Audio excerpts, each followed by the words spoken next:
Assalamu alaikum, peace be with you. This is Imam Malik Mujahid, and you're watching Muslim Network TV. Muslim Network TV is always there on Galaxy 19 satellite, Amazon Fire TV, Roku, and of course on our own website, muslimnetwork.tv. And we'll be pretty soon on Apple TV as well. We are found on YouTube and Facebook. No justice, no peace is the slogan which is probably the loudest slogan today on the streets of America.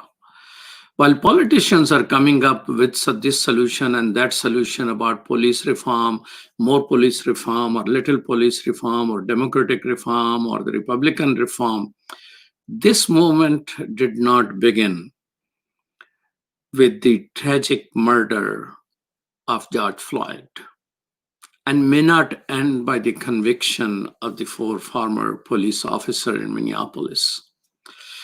Slavery is against human nature. Slaves have always resorted to rebellions in Americas, and that rebellion keeps changing its name. Sometimes it's Black Liberation Movement, sometimes it is Black Panthers, sometimes it is Nation of Islam, and sometimes it is the Islamic movement in America, and sometimes it is Black Lives Matter movement. Some are successful, many results in failure, but freedom movement continue to move forward. I visited ruins of a slave colony. It is called Maroon colonies in Trinidad. These were not slaves, but somehow it referred that way. They were free people, and their leader were Abu Bakr. And when in 1775, slave joined British against the American colonists, about 20,000 of them. And one of that band was led by Abu Bakr. Abu Bakr is the Muslim name named after a second caliph after Prophet Muhammad, peace be upon him. And he joined on the condition that they will be returned back to Africa if British win or lose. British lost, but British, they cheated them. They dumped them in the Caribbean, where slavery was still practiced, and they were looking for freedom. So Abu Bakr led his people and established a Maroon colony away from the city of Trinidad. And I had the honor of visiting that. A forest officer guided me, and there was a lot of muck. I was up to my knees in muck, and somebody has to rescue me. But we were able to do some excavation there and some. So Abu Bakr was engaged in correspondence with the British monarchy, and his letters are preserved in British Library. He was saying that this was the deal, British abandoned us, and now we are in this free, but there is a river and we cannot take our coffee to the city to sell. So could you please at least build a bridge? And that correspondence. So freedom struggle kept changing its character. And today's character is well known to us, but slogan remains: no peace, no justice, no peace. And this freedom struggle continues. And as a Muslim, and you watching Muslim Network TV, we are told by God Almighty in the Quran, which is the last revelation to humanity, what Muslims are required to believe in all the prophet and all the messages sent by God Almighty to humanity to guide them. God has told us all human beings were created one. It is the people who divided themselves up. So God sent prophet after prophets to bring people together. And those prophets have universal teachings because they were from one God. And God says in the Quran that we sent all the prophets with clear guidance for one purpose. In Arabic, لِيَقُومَ النَّاسُ بِالْقِسْطِ, so help people stand up for al-qist. Al-Qist, if you pick up the Arabic dictionary, it means justice, fairness, and equity. So it runs very deep in Muslim veins. And today, my guest is a person I have worked with. I have spoken at his mosque, at his masjid, as Muslims call it. This is where I met Daryl Hunt before I knew who Daryl Hunt is. But I have also witnessed many things with him. My guest is no other than my dear friend Imam Khalid Griggs. Welcome to Muslim Network TV. Assalamu alaikum, brother. Wa alaikum salam wa rahmatullah. Thanks so much for having me, Imam. Imam Khalid Fattah Griggs is the founding Imam of the Community Mosque in Winston-Salem, North Carolina. He was a former member of the Board of Trustees of the Parliament of the World's Religions. Imam Griggs currently serves as the Vice President of ICNA's Social Justice and Civic Engagement Group. He is a board member of the Institute for Dismantling Racism, national and international lecturer, prison reform, and social justice activist. Khalid Griggs, in your bio, nowhere it says that you're a civil rights leader as well. Why did you skip that? Well, I guess primarily I was just trying to come more present, be closer to the present time. I left out a lot of things there, and that was just one of them. So you are, if I remember correctly, you have half Cherokee and half African American, right? Yes. Okay. So, you know, there is a good part of Muslim history with you. You have been part of many organizations and many movements. And any plans of writing your autobiography? You know, my daughters have been trying to get me to put pen to paper for the longest time now, and I promised that I would do something, if no more than just for my family, my daughters, my wife, and my grandkids. So inshallah, I do intend to put something down, and I need to do it soon, inshallah. Well, instead of your wife, your children, your grandchildren, you can add us also, who can learn a great deal from it. Alhamdulillah. Thank you. Thank you. So, what is the role of Islam and Muslim in the freedom movement of former slaves and Black liberation movement, and starting right from the earlier days? Because you are in Carolina. Were you born in Carolinas? Yes, in Winston-Salem. Wow! So that historic city you were born is still probably one of the most racist city, right? I wouldn't say that, but it still has its issues. It has its problems, beyond a shadow of a doubt. So share with us about the history of rebellion. I mean, you have written about it. Yes.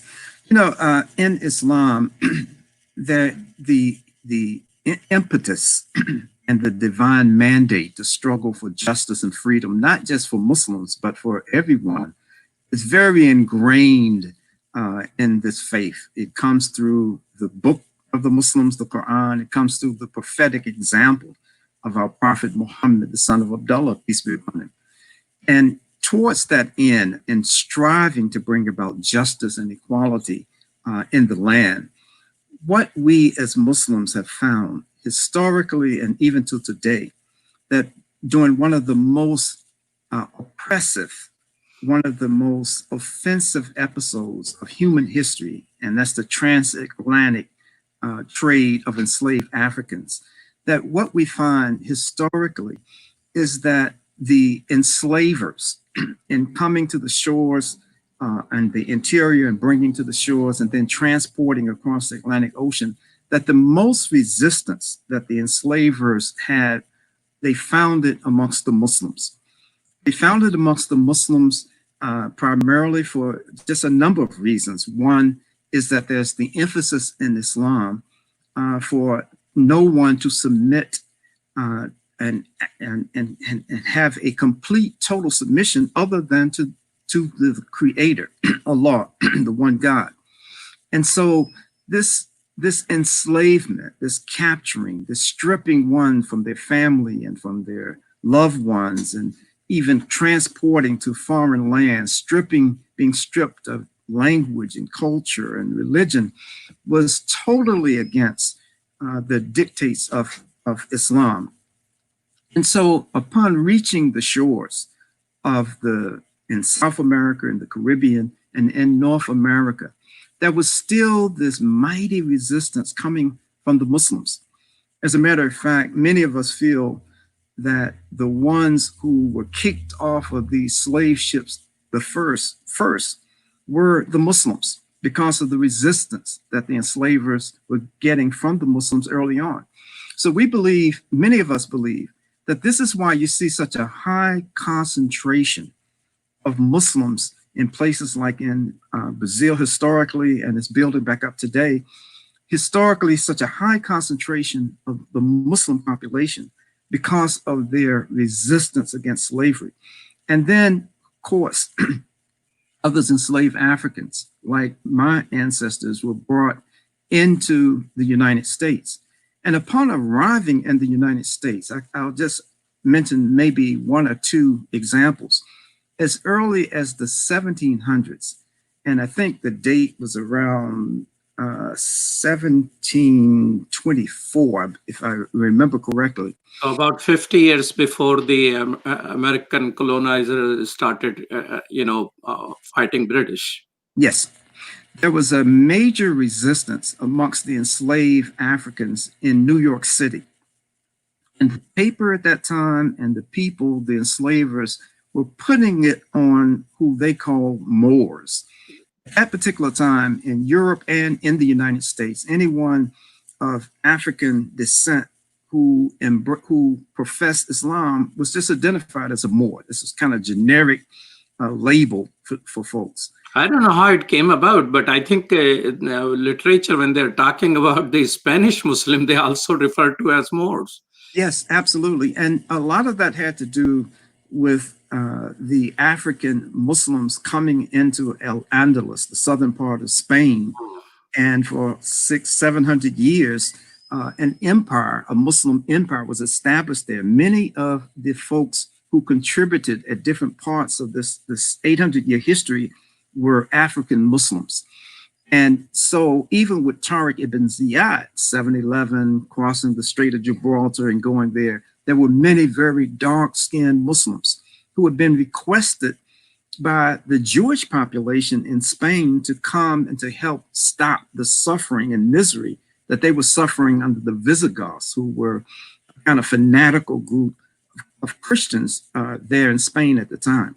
So that's where this word Moor they started using. Yes, yes. So in New York Rebellion, which is 1727 or something like that, yeah. It is reported they were Moors? Yes, there were Moors. And they, the public sentiment at that time was to blame these Moors for these enslaved people's rebellion that was going on. I think it was 1723. And to blame these Moors, these African Muslims, for causing these problems, rebelling against slavery. About 30 of these Muslims were identified as being the leaders of this insurrection. And they were summarily hanged and shot and killed. Don't you think, Brother Khalid, Imam Khalid Griggs, that one of the reasons might be that Muslims who were brought from West Africa were also educated people. They knew their rights, they knew their Quran, they knew that they are born free, and they knew that how Islam's struggle against slavery was.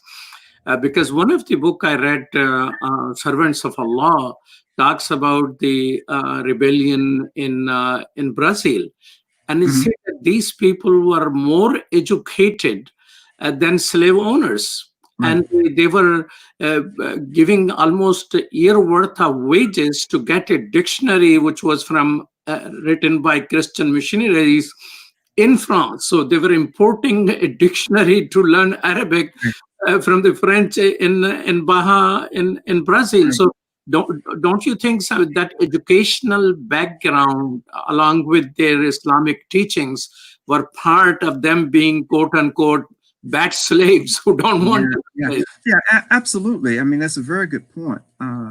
Because the fact of the matter is that even amongst the enslaved population, the Muslims had the highest degree or level of literacy, who were able to read, that were fluent in so many different languages, with Arabic being the uniting language of all of these Muslims, no matter what part of the African continent they came from. If they were Muslim, they had a degree of fluency or familiarity or literacy as far as writing in Arabic. And so they represented, the Muslim enslaved people represented one of the greatest contradictions to the mythology that was used about why these people are enslaved.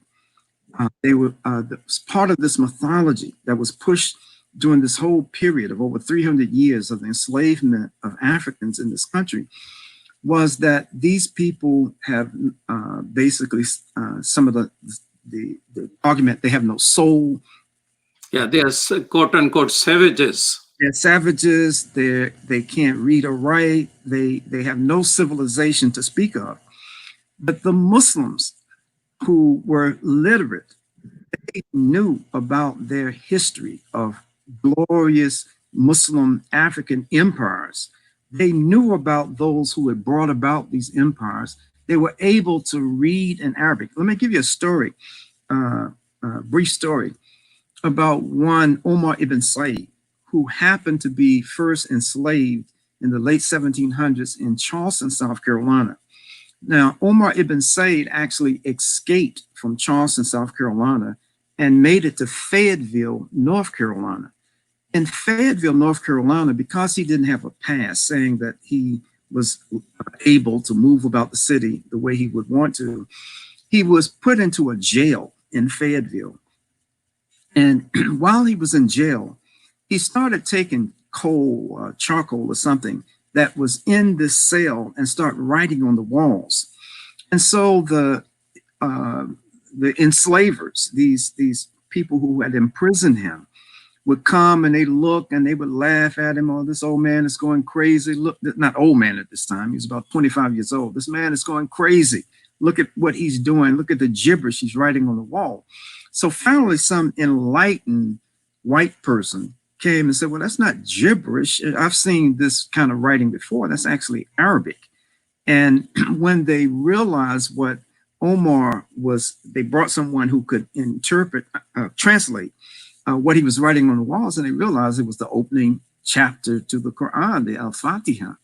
So when Omar was released, because of this level of literacy, he was not released to be a free man, but his enslaver was someone who, because he had this level of literacy, and by the way, he was a person who was educated in the Islamic sciences before being captured and brought to the United States. If he were not an Imam, minimally he was an Islamic scholar who had a great degree of knowledge about the Quran. And so this story can be repeated so many different times. And it is important, Imam Khalid Griggs, to also mention that he wrote sort of a autobiography in Arabic language, and it was lost. People knew that he wrote, but it was lost. And about 15 years ago, it was being auctioned, and my son Bilal Mujahid contacted me that here's this thing being auctioned, Dad, we need to purchase. Wow. And I went around looking for money to purchase it, and I couldn't find the money. And I was doing a khutbah, a sermon in Chicago that looked at the Muslim heritage. We couldn't control our Muslim heritage, and somebody purchased it. So after the sermon, somebody stood up in the audience and said, no, Alhamdulillah, a Muslim purchased it. Alhamdulillah, so that's great. Derek Tariq Beard. Oh, and that's wonderful. So we brought him, and we have exhibit in Chicago Dusable Museum, in which his original copy of diary was on display. You're watching Muslim Network TV, and this is Imam Malik Mujahid talking with Imam Khalid Griggs, and we'll be right back after these messages.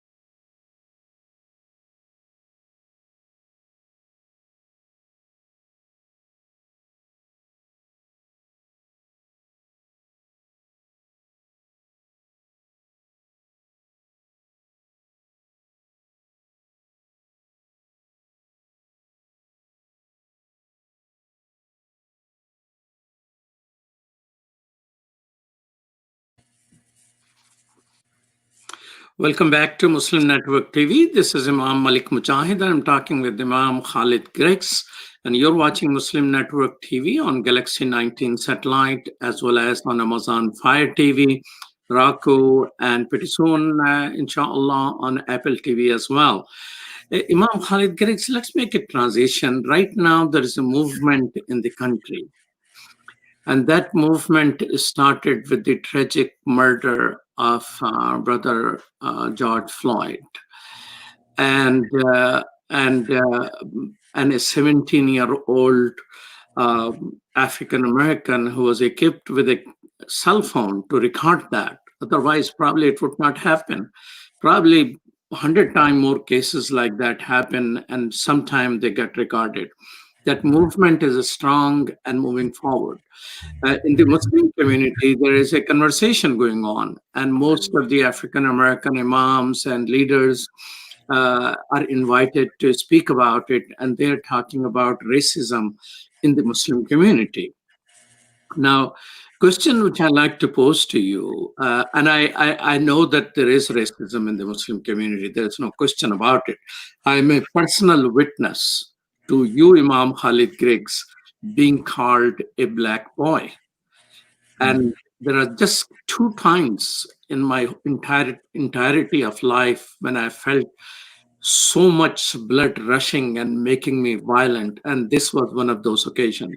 The other occasion was that somebody insulted Prophet Muhammad, peace be upon him, in the very horrible manner in front of me. That time I couldn't resist. But this time I was able to control myself, and it changed the direction of my life. Uh, so I'm a personal witness to racism in the community. But focus right now by the Imam is teaching Muslim community to liberate themselves. If there is so much racism in the Muslim community, how come Imam Khalid, you chose this faith? How come Malcolm X chose this faith? How come Muhammad Ali fought and lost so much and gained so much honor in the heart of human beings by fighting against injustice? So how do you see both things? Yeah, you know, um,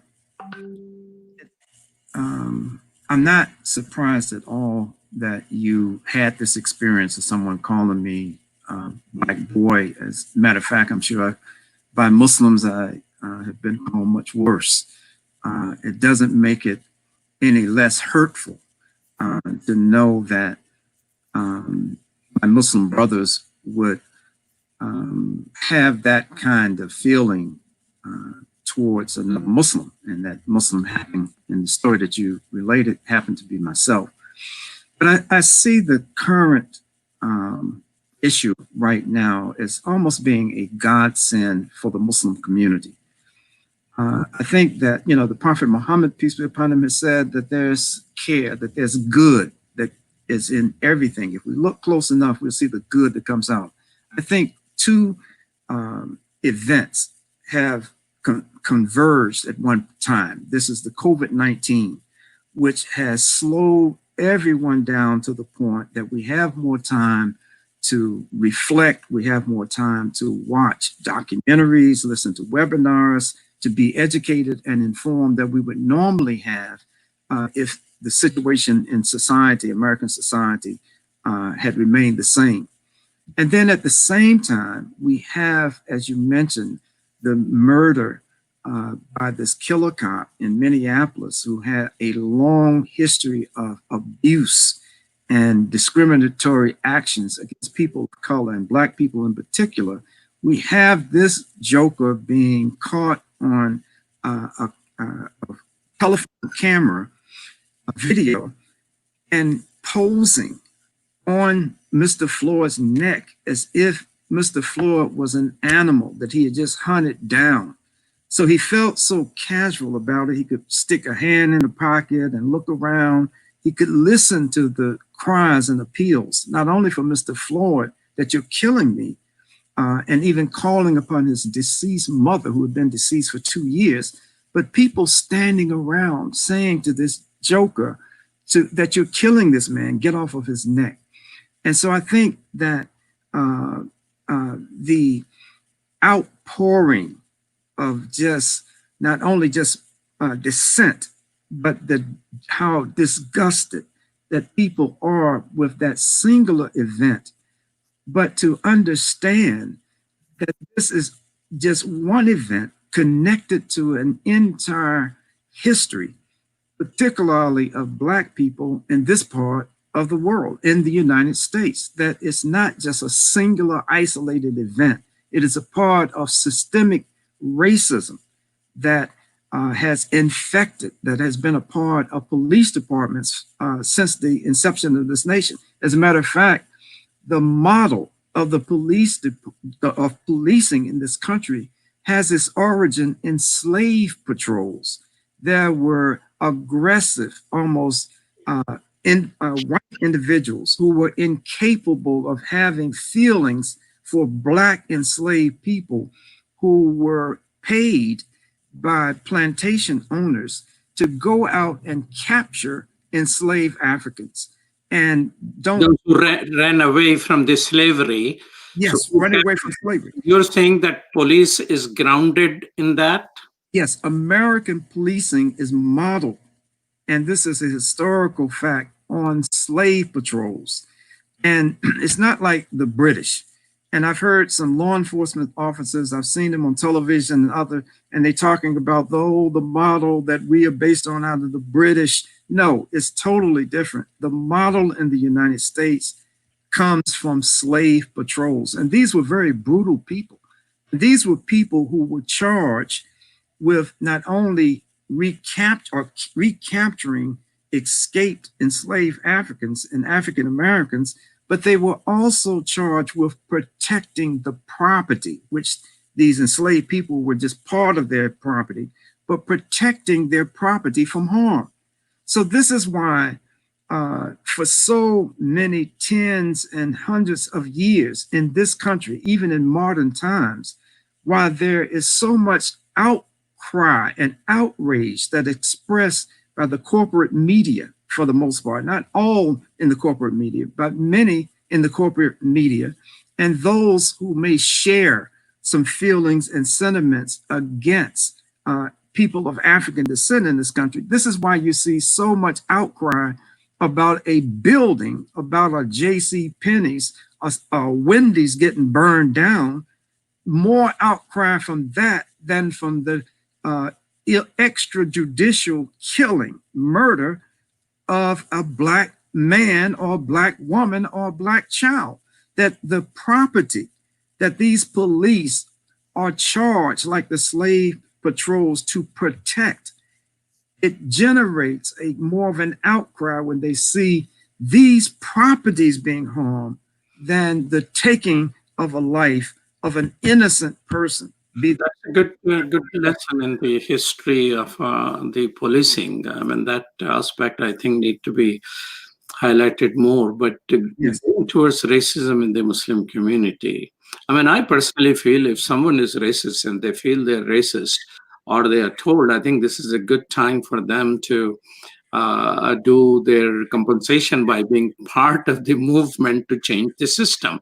Yep. But tell me this, while Muslim community has the element of racism by people like you and Malcolm X and Muhammad Ali who accept Islam, what is the power of Islam which despite the problems with the, because Muslims are human being, right? Like everybody else, they will have devilish and satanic impulses as well as angelic and God's guidance. So they are capable of. So what is this tension in which people will still accept Islam? And you were part of a connection with Brother Daryl Hunt. May Allah have mercy on his soul and forgive his shortcomings, give him Jannah. That here's a 19-year-old young person who for 19 years maintained that he's innocent, but the system will not let him out. And while he was there, he accepted Islam at your hand. What is this power? That's an excellent question, Imam Mujahid. And I want to commend you on your efforts to understand the plight and condition and the social dynamics of this nation as it relates to people of African descent and others in this country.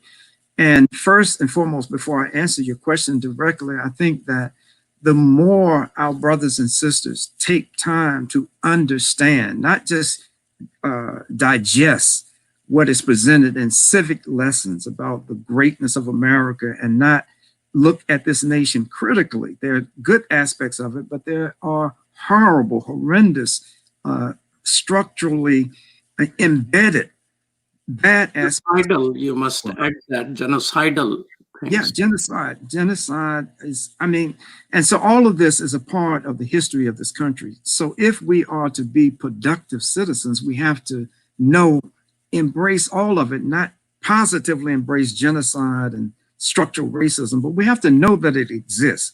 We have to know its origins. We need to know the history of resistance leading up to this. But one of the things I'll say for myself, when I embraced Islam in 1972, I was reading a very small tract written by Maulana Maududi called Towards Understanding Islam. And I was in my senior year at Howard University, and I had just started trying to understand what is this Islam that Malcolm X talked about in his autobiography, It's Told to Alex Haley. I read that when I was in the 9th grade. And from the time of the 9th grade literally up until the time that I embraced Islam in 1972, and maybe just a year before that, I couldn't find anything other than almost like the encyclopedia projection, one of the world's great religions. It didn't give the essence of the faith for me. So I wasn't attracted to that. But when I was reading Towards Understanding Islam, and that if there was a single line in there that really got my attention, and it stated that how Islam was, that we were created to be God's representatives on earth, and to be this vicegerent, to be his representative on earth, that it didn't matter what our socioeconomic background, it didn't matter our color, it didn't matter any of those things. It's anyone who accepts the totality of this faith, which is based, as you said earlier in the opening, is based on justice and establishing just societies. So when I read that, it just immediately erased any false notion or idea, because of the historical development in this country of Black people. It was like a weight lifted off my shoulder. I've been saying, my parents have been telling me nobody better than any other human being, but now I'm seeing in reading about Islam that this is a foundation piece for Islam.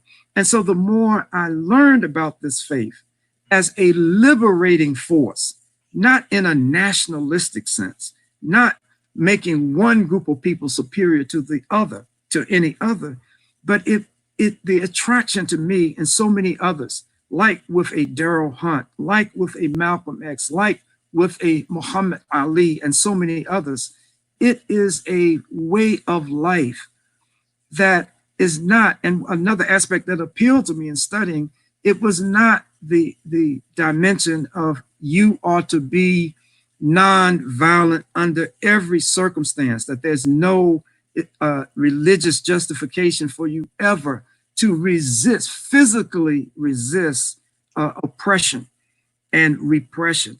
And in Islam, I found this as the perfect balance. It's a perfect balance, especially for oppressed people. I think this is why, when you look at the early history and that first movement of Islam under the leadership of the Prophet Muhammad, peace be upon him, that we find that so many of the early companions of Muhammad were oppressed people. They were enslaved people. They were the people without status in the society. Of course, there were rich individuals as well. And people like Abu Bakr and Uthman, they were able to purchase the freedom of those who had embraced Islam, who were still enslaved. And yes, Khalid, you're on a very important point, and somewhere I read that about 80,000 slaves were freed by people who are rich. They will purchase them and free. And there are so many categories of zakat, and most of those categories applied to people being freed. You're listening to Imam Khalid Griggs at Malik, and I'm Imam Abdul Malik Mujahid, and you're watching Muslim Network TV.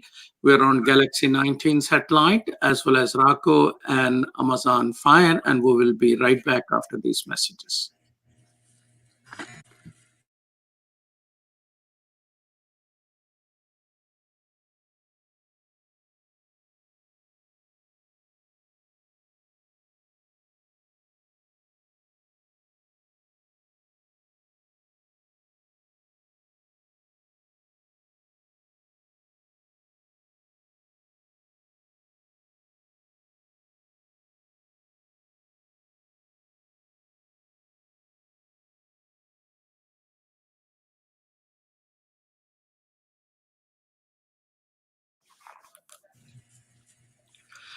Welcome back to Muslim Network TV. You're listening to, or you're watching. I'm on Radio Islam is merged into Muslim Network TV, so I'm still used to calling listening to. Yes, you're watching Muslim Network TV. This is Imam Malik Mujahid, and I'm talking with our honorable guest, Imam Khalid Griggs. It was in your masjid, in your mosque in Winston-Salem, that you invited me to speak. I think it was late 2004. yes. And that was the time when images of Abu Ghraib have started coming out. In those images, the Iraqi prisoners, all of them Muslims, were being tortured and photographed by naked male and naked Muslim women, and with explicit sexually explicit positions. And it also included a rape of a Muslim woman by officers, and it was videographed and photographed. So 60 Minutes in 2004, that release broke the story. And in your masjid talking about this, when I mentioned that, there is a young man who stood up and he said, when I saw those photos, I thought it is the prisons of North Carolina. Later on, I came to know that's Daryl Hunt, and I have no idea who Daryl Hunt is. Forgive my ignorance. And he's the person who was in prison for 19 years on false charges, couldn't prove his innocence. And so I have several questions. I mean, you were involved in getting him free in that struggle. And but also I like to learn a little bit about prisons of North Carolina, in which we thought, and later on we learned one of the person who were photographed torturing the pile of naked people in that way was actually a prison guard from North Carolina. So the connection of cruelty at home extended to cruelty abroad, where nobody is watching, no cell phone is there. And Abu Ghraib, we know about it, but there are wars around the world, and we don't know what else go on there. So, so tell me that a little bit about Daryl Hunt. And first thing is, everybody refers to him as Daryl Hunt. He has a Muslim name also. So tell me Yes, about your relationship with Daryl Hunt and his struggle and how you were part of that struggle to get him released. sure. His Muslim name was Muhammad Atiba. Muhammad Atiba. Atiba, Atiba. And I would recommend to all of your viewers and your Sound Vision radio audience to go to YouTube and look at this documentary, and it's called The Trials of Daryl Hunt. Yeah, the trial of Daryl Hunt. Yeah, Yes. Trials of Daryl Hunt, and it's an excellent depiction of what this young man went through, starting at the age of 19 and enduring for the next 19 years of his young life. Um, what was so extraordinary about this case, one, it wasn't remarkable in the sense that it was an aberration, an anomaly. You know, it was something that happens in courtrooms and in prisons to inmates all around the country every day of the year in the United States. But what we found unusual at that time about Muhammad Atiba's case is that he was charged with the rape and the murder of a white journalist who was a copy editor for, at that time we had two, a morning and an evening paper, for this evening paper called the Winston-Salem Sentinel. And on her way to work one day, early in the morning, about 6 or 6:30 in the morning, she was accosted and she was dragged behind this fence and stabbed up, brutally stabbed, and sexually violated. And Daryl was accused of this particular, he was charged with the crime. And I want to add, Imam Mujahid, when I first met Daryl in the county jail in Winston-Salem, my feelings were cemented that this is a human being who was incapable of committing the brutal crime that he had been charged with at that time. He hadn't been convicted, just charged at this time. It takes a certain kind of deranged or degenerate spirit to do to another human being what this person who assaulted this lady had done to her. And Daryl, I just didn't feel he had that spirit. So what his case went through the trial at the Superior Court level here in Winston-Salem. It went to the appeals court in North Carolina. It went to a federal regional appeal. It went all the way to the United States Supreme Court, and the court refused to hear this young man's case and turned it down. And it was so insulting to the average person's intelligence that had it been not so serious, if it weren't so serious, it had to be some kind of dark comedy for these folks to take the scant and no evidence that they had that this man was guilty and to charge him and to convict him, but twice. And then between the second trial on the appeal, between that, he was charged with another murder of a man, an older man in a drink house, said that he took an axe handle and beat this man to death. Now, when this case came up, he was exonerated. It was just too ridiculous, even for a majority white jury in the South to convict him of that murder. But the second time he was charged with the murder of the journalist, he was convicted again. And as I said, it went all the way up the scales. But what happened was very similar to what we're seeing in the George Floyd murder by this killer cop. It was a very galvanizing a series of episodes particularly for the Black community in this city and in this state. In my life, I had never seen so much outcry from the community and consistently over this period of 19 years, there was just this public outcry, very much like we're seeing with George Floyd. What the difference being that I observe now is that it was primarily the African Americans who were coming out against his conviction.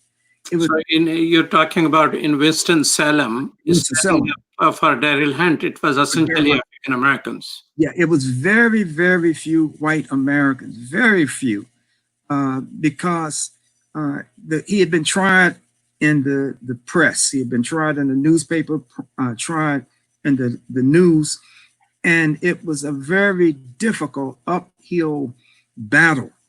And so the white community, it started with white ministers who near the end of his period of incarceration got involved. And this was a tremendous help to the efforts that those of us who were a part of this Daryl Hunt Defense Committee, which I was a co-chair for this committee, that it really helped when more than just the African American community was coming out in his support. And that's why, one of the reasons why I'm so encouraged to see today what is going on in these protests around the murder of George Floyd and everyone else who's been murdered recently, is that the white community from the very beginning has joined with the African American community. In many of these demonstrations, there are more white folks than black folks in these demonstrations. What I would personally like to see more of are members of the Muslim community in this country, both from the African American Muslim community, but also from the immigrant or new American Muslim community, to take part in demonstrations or to organize demonstrations. Because if we are honest about it, much of the civil rights legislation, if not all of this legislation, that so many African Americans went to jail and prison for, were murdered for, were ostracized for, who were not able to get jobs, who, like Rosa Parks, had to even leave her state, her city of birth and where she had lived, to move to Detroit, Michigan, because of the death threats on her life and how she was ostracized by the larger community. So it's good. So the participation by the broader community, because justice cannot be, if justice cannot be just for one community, then No. fight for justice cannot be limited, assigned to one community. All of the people must stand up and fight. But are you satisfied that Muslim community is participating in a I would not say, comparing with the past struggles, do you think Muslim community is properly participating? No, I don't. I think there is so much more that those of us in the Muslim community can do. A whole lot of webinars and lectures and sermons about it. I mean, when I was there in Chicago, immediately the Saturday after the murder, I could spot only one person other than me. Yeah. And unfortunately, sadly, that's the case in too many areas. And what I'm getting from telephone calls and emails from a lot of the younger Muslims across the country is that their parents are forbidding them to go outside the house and to have any kind of visible presence at these rallies. Now, we have COVID-19 out here, and I would hope that anyone, Muslim or not, who goes out, that we, to the best of our ability, that we practice social distancing, but minimally that we wear a mask and, have our hands washed and do what we can to try to prevent catching this dreaded COVID-19 virus. But do you consider this is, you have seen many movements, you have been part of many movements, Mhm. including Daryl Hunt's movement, which you thought in Winston-Salem has the same impact, but mostly limited to African American community. Do you Mhm. think this movement in some way is uniquely more advanced and is stronger than the earlier movement in America? Yeah, I think what has happened is that through social media, through check Google, people are able to just get Oh, that may be your sheikh, brother, not mine. right. But so many people are able to get at least a skeleton framework of the past and certain historical events. And then, you have to read on your own and do independent study. But I think that at this point in American history, more information is available, more books have been written about the history of struggle in this nation and the history of the Black freedom struggle in this country, the Native American struggle in this country. And I think that people, whether they are consciously aware of the specifics of this history, they know from a factual basis now that history actually existed. And I think honestly that people are, as Fannie Lou Hamer famously said, they're sick and tired of being sick and tired. And tired of being sick and tired. Yeah, and I think that the callous disregard that this Kevin Chauvin showed for Mr. George Floyd, that callous disregard, I think it struck a nerve in people. It was like, man, this is. Yeah, I mean, you were right when you're saying he's sitting as though he's sitting on a hunt. Yeah. I've seen a lot of photos of these British people hunting animals in Yeah. Africa, and they sit exactly in that pose. The same pose, man. And that's what struck me when I saw this dude. I mean, it's like he's just captured an animal that's still alive. And now this is a human being begging for his life at no point. And I don't know. It says something about the spirit of George Floyd. All of his friends and relatives say that people call him the gentle giant. He showed why he was the gentle giant. Because even as a Muslim Imam practicing Islam as long as I have, I don't think I could have, in such a calm manner, without using profanity or talking about the officer's mother or something, I could not, I don't believe, have the demeanor that Mr. Floyd had in appealing and begging for his life.